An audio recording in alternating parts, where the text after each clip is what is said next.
begin Chapter 5, which introduces us to the second system of logic that we'll be looking at in the class, propositional logic. More specifically, in Section 5.1, we'll be introduced to what are called logical operators. So the first challenge here in propositional logic is to understand that there are some key differences between categorical logic, which we've just been looking at in Chapter 3, and propositional logic, which we'll be looking at here and using in Chapters 5 as well as 6. Now you'll remember that in categorical logic, capital letters stood for types of things.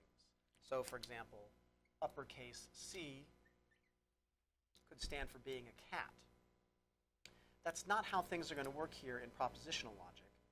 Now, uppercase letters will stand for entire propositions. So for example, uppercase C could stand for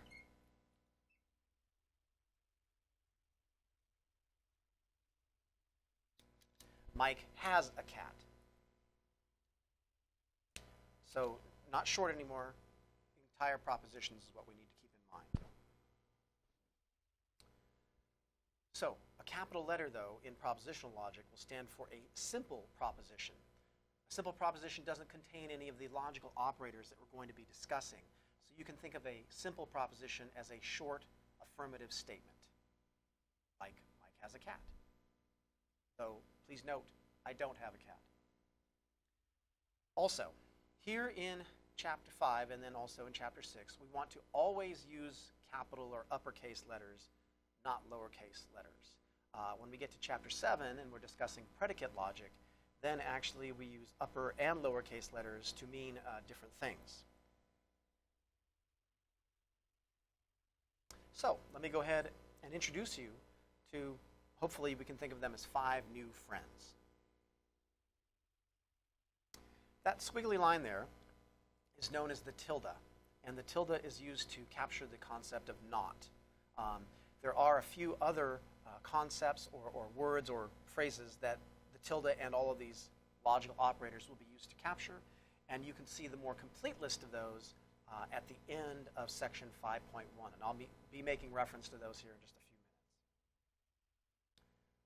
The dot is the other logical operator we'll be looking at here, and the dot is used for the concept and. Now that looks like a lowercase v, and it is. However, we call that the wedge. The wedge is used for or. Again, just giving you the simplest translations for each of these logical operators.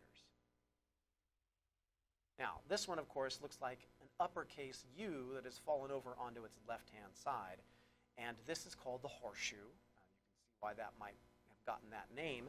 The horseshoe is used for conditional statements, for if-then statements.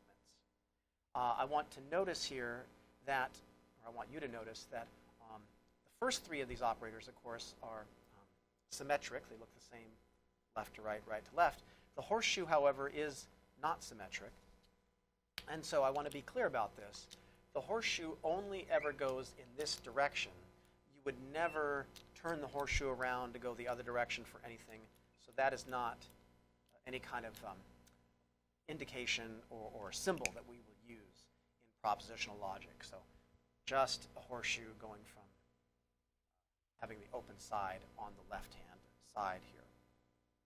And then finally, there is one more operator that we'll learn about, and that's the triple bar, as you can see here.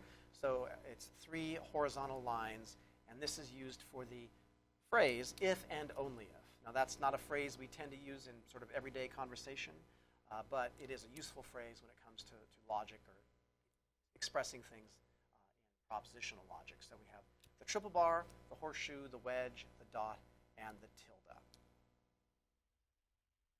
And of course, if you want, you can have a smiley face, but I am just kidding there.